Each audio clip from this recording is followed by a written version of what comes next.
আসসালামু আলাইকুম viewers, welcome to my channel Shayra's hobbies. আজকে 50 ইঞ্চি বডি এবং 57 ইঞ্চি লম্বার মেজারমেন্টের একটি গাউন কাটিং করে দেখাবো। তো এই গাউনটি কাটিং করার জন্য এখানে আমি 4 গজ পরিমাণ লিলেন কাপড় নিয়েছি। লিলেন কাপড়টি 60 ইঞ্চি লম্বা বহরে রয়েছে, মানে চড়া রয়েছে 60 ইঞ্চি। তো কাপড়টি যেহেতু 60 ইঞ্চি চড়া রয়েছে, তাই আমি এভাবে 60 ইঞ্চি পর্যন্ত লম্বা নিয়ে 2 ভাঁজ করে নিব। 2 ভাঁজ করা কাপড়টিকে কোনাকুনি থেকে এভাবে ফোল্ড করে নিব। তো জয়েন্ট দিক থেকে আমি কোনাকুনি করে ফোল্ড করে রুমাল ছাটার মতো ফোল্ড করে নিয়েছি। প্রথমে আমি নিচের পার্টটি কাটিং করব, এর জন্য কোমরের মেজারমেন্টটি নিব। এখানে কোমর হচ্ছে 44 ইঞ্চি। তো 44 ইঞ্চি 4 ভাগের 1 ভাগ 11 ইঞ্চি, এর জন্য এভাবে 11 ইঞ্চি প্রথমে মেপে নিচ্ছি। তো 11 ইঞ্চি পর্যন্ত যতটুকু হচ্ছে ততটুকু আমি রাউন্ড করে নিব। উপরের দিক থেকে 15 ইঞ্চি নিলে 11 ইঞ্চি হচ্ছে। তো এখানে আমি 15 ইঞ্চি নিয়েছি, আপনারা 14 ইঞ্চি নেবেন। কাপড়টি যেহেতু লিলেন কাপড় তাই কিন্তু একটু বেড়ে গিয়েছে, তো আপনারা অবশ্যই 14 ইঞ্চি নেবেন। তো কর্নার থেকে 14 ইঞ্চি করে করে এভাবে রাউন্ড শেপ দিয়ে নেব। এখন এই দাগ বরাবর করে কেটে নেব। কাপড়টি যাতে সরে না যায়, এর জন্য পিন লাগিয়ে নিচ্ছি। তো দেখুন, কাপড়টি যেহেতু অনেক বড়, তাই কিন্তু আমি মেজারমেন্টে ভালোভাবে বুঝাতে পারবো না, এর জন্য খাতার মধ্যে এঁকে দেখিয়ে দিচ্ছি। তো দেখুন, কোনাকুনি করে ফোল্ড করে আমি প্রথমে কোমরটি কাটিং করে নিয়েছি। এখন মাপটি আমি বুঝিয়ে দিচ্ছি। গাউনটির লম্বা 57 ইঞ্চি, সেখান থেকে বডির জন্য 16 ইঞ্চি বাদ দিব। 16 ইঞ্চি বাদ দিলে 41 ইঞ্চি লম্বা হচ্ছে। তার সাথে আরো 1.5 ইঞ্চি পরিমাণ এক্সট্রা সেলের জন্য নিব, তাহলে হলো 42.5 ইঞ্চি। তো আপনারা এখানে 42.5 ইঞ্চি পর্যন্ত লম্বা মেজারমেন্টটি নেবেন। কোমরের দিক থেকে আমি 42.5 ইঞ্চি পর্যন্ত লম্বা মেজারমেন্ট নিব। এই দিকটা কিন্তু বন্ধ দিক রয়েছে। তো কোমরের মার্ক থেকে আমি 42.5 ইঞ্চি করে করে এভাবে মেজারমেন্ট করব। তারপর আবারও কোমর থেকে 42.5 ইঞ্চি পর্যন্ত মার্ক করব। তারপরে মার্কগুলো মিলিয়ে নেব। তো মিলিয়ে নেওয়া দাগটা বরাবর করে আমি কেটে নেব। এখন দেখুন, কোমরের দিক থেকে আমি 42.5 ইঞ্চি পর্যন্ত মার্ক করে নিচ্ছি।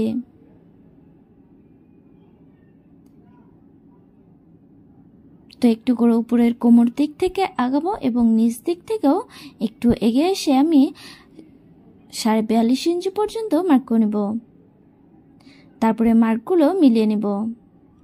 তো এই যে দেখুন, রাউন্ড শেপটি আমি এঁকে নিয়েছি। এখন এই দাগ বরাবর করে কেটে নেব।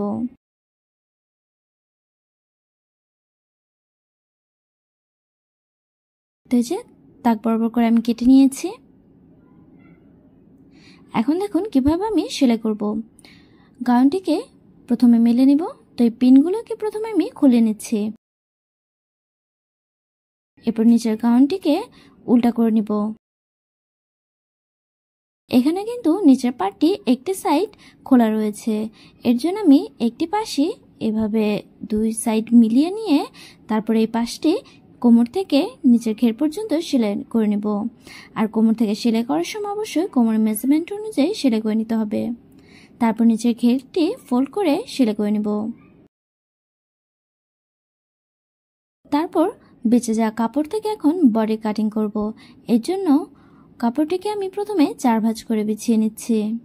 60 ইঞ্চি চওড়া কাপড়টিকে আমি প্রথমে 2 ভাঁজ করে নিলাম, তারপর আরেকটি ভাঁজ দিয়ে 4 ভাঁজ করে নিয়েছি।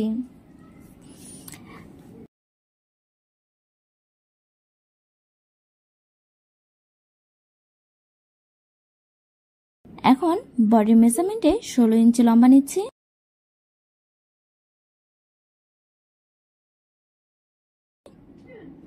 এরপর 1 ইঞ্চি পরিমাণ আরো সেলাইয়ের জন্য এক্সট্রা নিচ্ছি।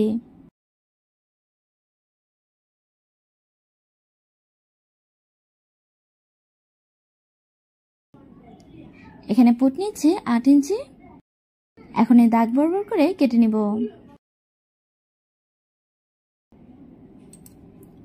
এই 8 ইঞ্চি থেকে আর্মহোলের জন্য 8 ইঞ্চি নিচ্ছি।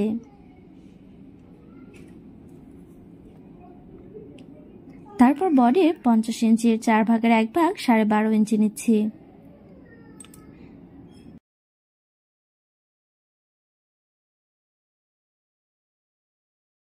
এখন এই এল শেপের মধ্যে আর্মহোলের শেপটি দিয়ে নিচ্ছি। কোমর হচ্ছে 44 ইঞ্চি, তার 4 ভাগের 1 ভাগ 11 ইঞ্চি। বডি থেকে কোমর পর্যন্ত মিলিয়ে নিচ্ছি। কোমরের দিকে 1.5 ইঞ্চি পরিমাণ মার্ক করছি। এখন এই 1.5 ইঞ্চি পর্যন্ত এভাবে কোমরটাকে রাউন্ড করে নিচ্ছি। এল শেপের এই কর্নার থেকে 1 ইঞ্চি ভিতরের দিকে একটি মার্ক করলাম। তারপর উপরে পুট থেকে এই 1 ইঞ্চি পর্যন্ত মিলিয়ে নিচ্ছি। এই কর্নার থেকে 1 ইঞ্চি বাইরের দিকে একটি মার্ক করলাম। এখন উপরে এল শেপ থেকে এই 1 ইঞ্চি পর্যন্ত মিলিয়ে তালপাটের শেপটি এঁকে নিলাম। পিছনের আর্মহোল বরাবর করে আমি বডি অংশটি কাটিং করে নিচ্ছি। পুটটি 1/2 ইঞ্চি ডাউন করে নিচ্ছি। এখন সাইডটি এবং কোমরটি কেটে নিচ্ছি।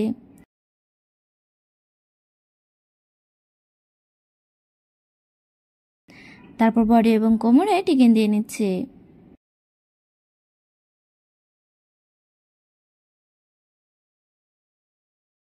বডির দুটি পার্ট থেকে একটি পার্ট সরিয়ে নিচ্ছি। সামনের পার্টটি রেখে নিচ্ছি। এখন সামনের পার্টে তাল পাটটি কেটে নিচ্ছি।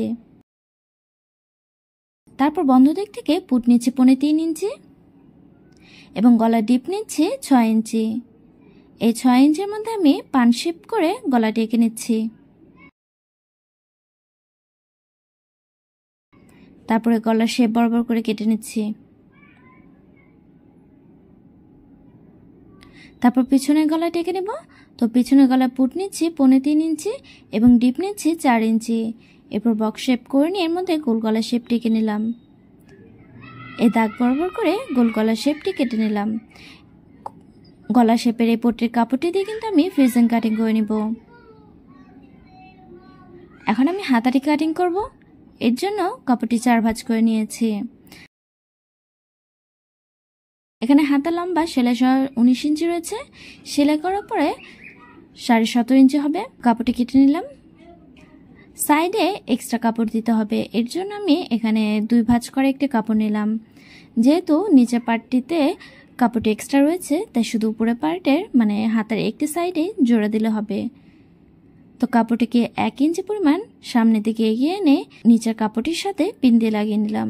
তো কাপড়টি চওড়া প্রায় 12 ইঞ্চি মতো রয়েছে। উপরের থেকে 4 ইঞ্চি পর্যন্ত মার্ক করে নিলাম। তারপর সামনের দিকে একটু সোজা করে নিয়ে আমি আর্মহোলে শেপটি দিয়ে নিচ্ছি। এখন হাতার মুহুরি নিচ্ছি 7 ইঞ্চি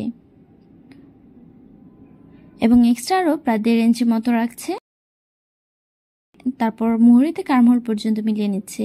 এখন এই দাগ বরাবর করে কেটে নিব।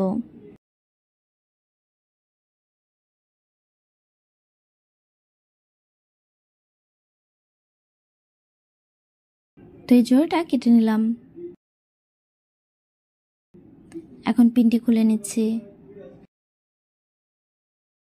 দুপুরে জোড়াটিও কেটে নিলাম। তো দেখুন সাইডে জোড়াটি কিভাবে দেব। সোজা পার্টের উপর এই জোড়াটিকে এভাবে উল্টাভাবে রেখে তারপর সেলাই করব। এরপর মুহুরিটিকে ডাবল ফোল্ড করে নিয়ে সেলাই করব। তো হাতার দুটি সোজা পার্টকে একসাথে মিলিয়ে নিয়ে আমি তালপাটি কেটে নিব।